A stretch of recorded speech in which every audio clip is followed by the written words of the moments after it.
good Monday morning. We are about to get underway in 5, 4, 3, 2, 1. So the big question is this: how do voiceover artists like us who are looking to take our careers to the next level, but don't buy into the claims of needing expensive equipment and demos, start bringing in new clients?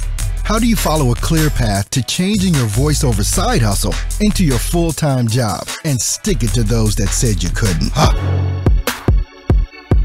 Those are the questions, and this podcast will give you the answers. My name is Earl Hall, and welcome to In the Booth with Earl Hall, where we know how to grind and don't quit. Good Monday morning, folks. Welcome into another edition of In the Booth with Earl Hall. Thanks everyone that's coming in. Well, whoever you are, wherever you're from, go ahead and put in the comments. Let me know who you are and where you're from in the world. Want to give you a shout out, want to acknowledge you for coming here, want to give you a good kudo for just showing up.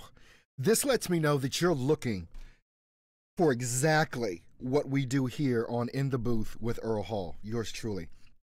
We show the voiceover artist how to start, build, and grow a successful voiceover career. It seems like this year I'm just on a mission. If you saw the teaser, the little teaser commercial that I did on YouTube and Facebook and everything yesterday, I've got it on for the establishment of voiceover.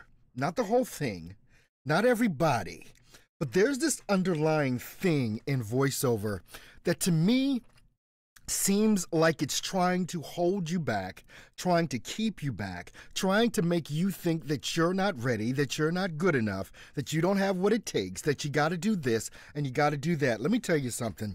No, voiceover is not the easiest thing in the world to do. It's not. You've got to have the talent. You've got to have the chops. You've got to understand your mic, your DAW. You've got to know how to, act, lay down your voice appropriately. But all that said and done, that can be learned. Some people have the skill for that naturally and can just break into it and do whatever it is and just go for broke and have some really, really good success.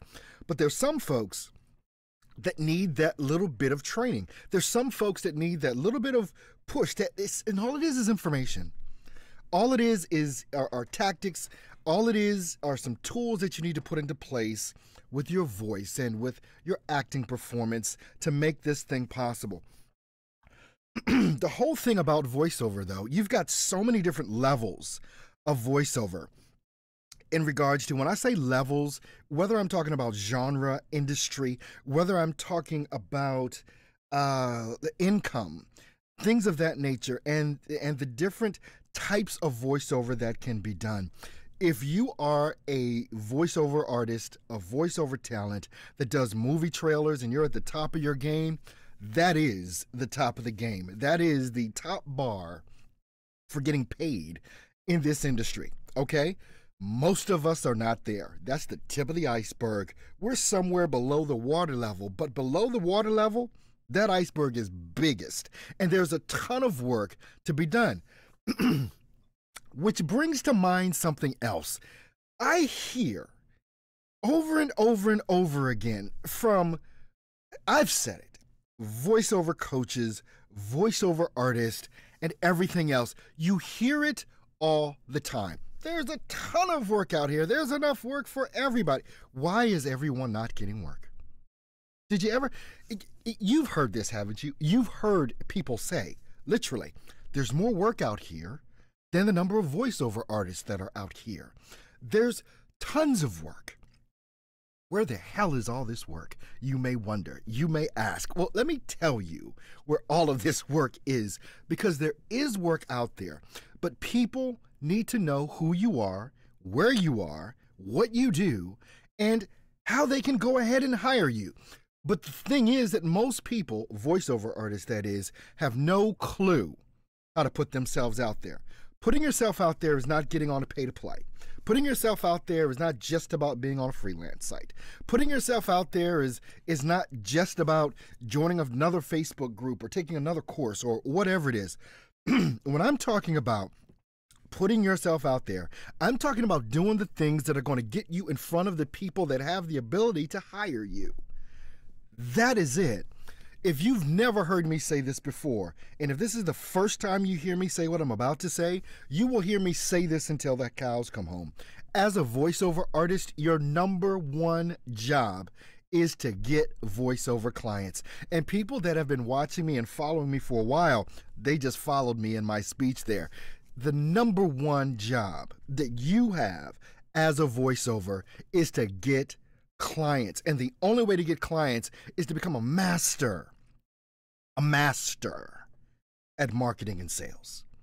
It's one thing for you to go, I got an email on last evening from someone, and they were saying that, excuse me, they just purchased a package or something, like a 6-month package, I can't really remember, of voiceover coaching. And at the end of this session, or maybe it's 6 weeks, maybe that's, anyway, well, however long it was, he's going to go through this course.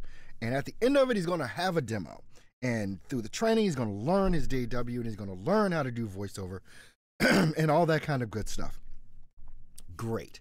He asked me, was it a good idea to do this? And so I was sitting there being me, I thought about it. It wouldn't be the path generally that I would take, but that was my path. And so what I sent back was, look, go ahead and take the course. Go ahead and do what you feel is right for you to do. If that feels right to you, do that. But know this going into that, you better damn well learn everything there is to learn. You better ask every question there is to ask. You better dig in deep and drag out every bit of information that you can drag out. And come to the end of this thing, when you finish, know yet and still that it is your job to be successful. They cannot make you successful, nor can I. Information can be given, but you are ultimately in charge and in control of what's going to happen with your own voiceover career. The thing that I'm going to continue to press with all of this is that you better make sure that marketing and sales is the highest priority that you have. The highest priority that you have. That's why I wanted to come and talk today about this whole thing surrounding pricing. A lot of us, in this space, we talk about pricing. It's one of the questions that I get over and over and over again. How much should I charge for my voiceover services?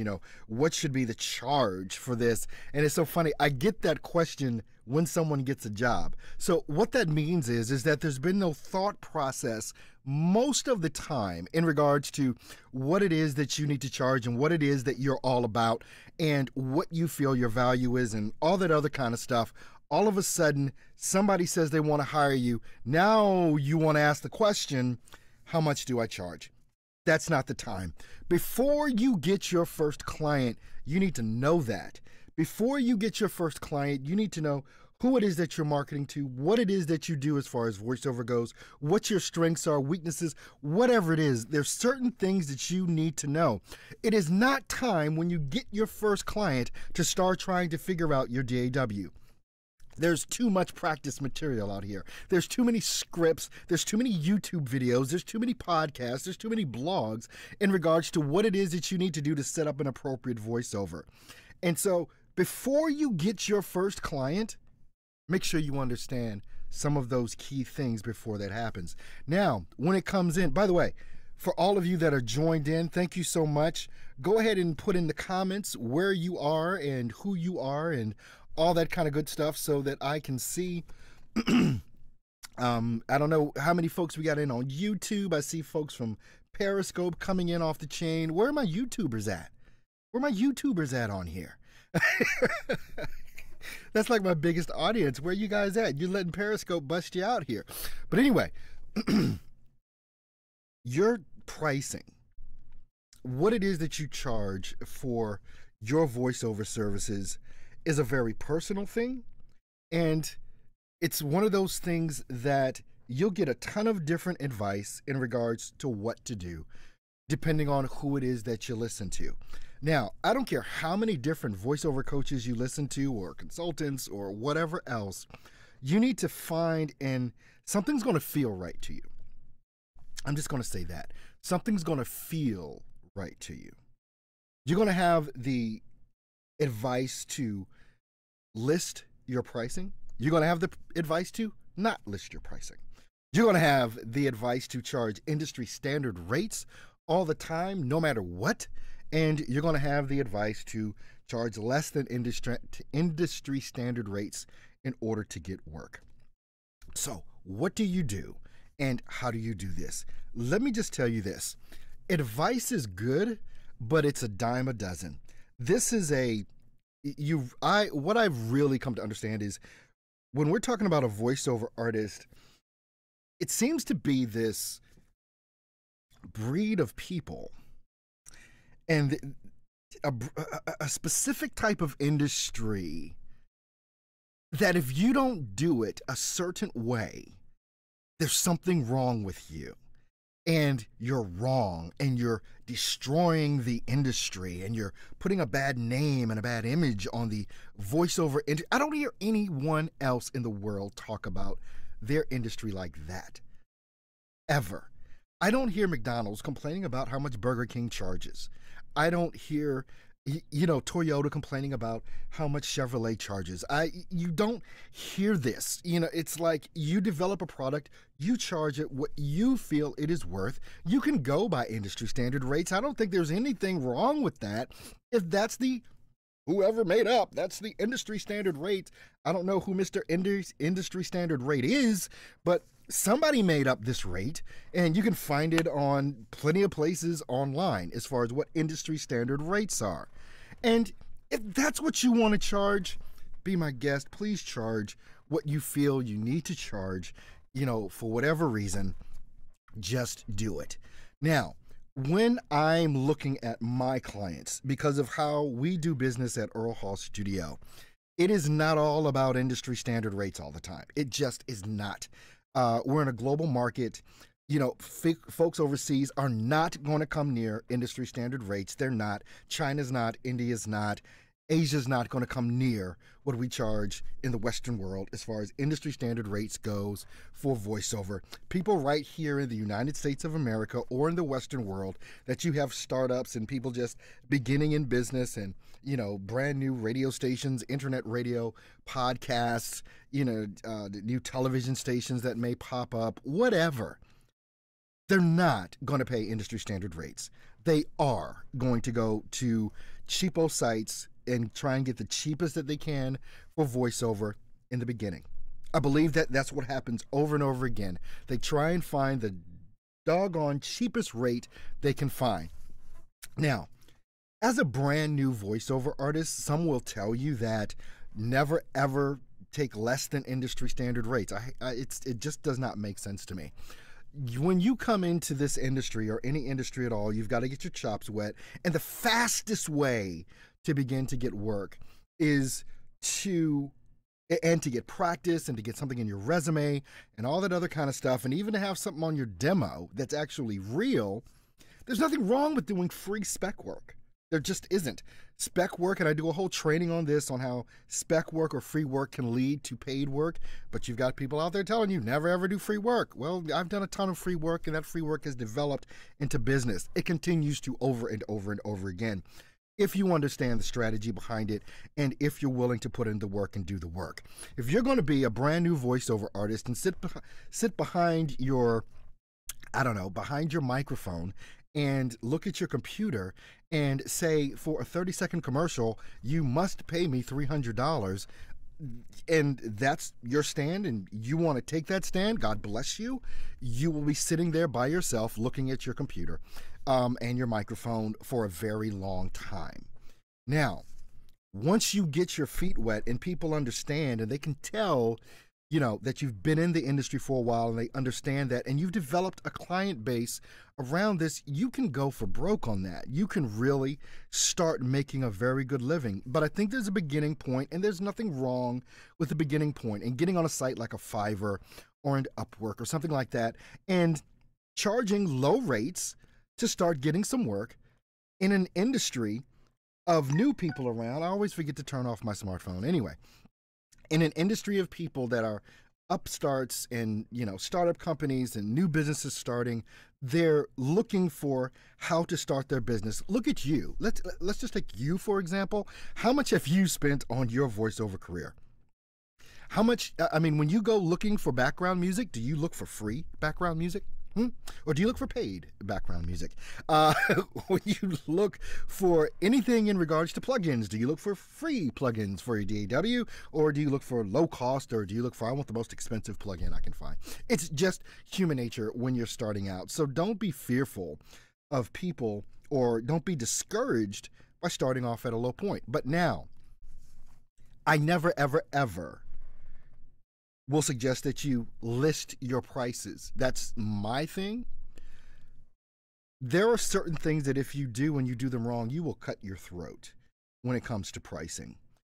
And prime example, I had a client literally last week, brand new client. And of course you get a client and they want to know, how much do you charge? And I learned a long time ago to never ever answer that question. I do not answer that question other than to say this.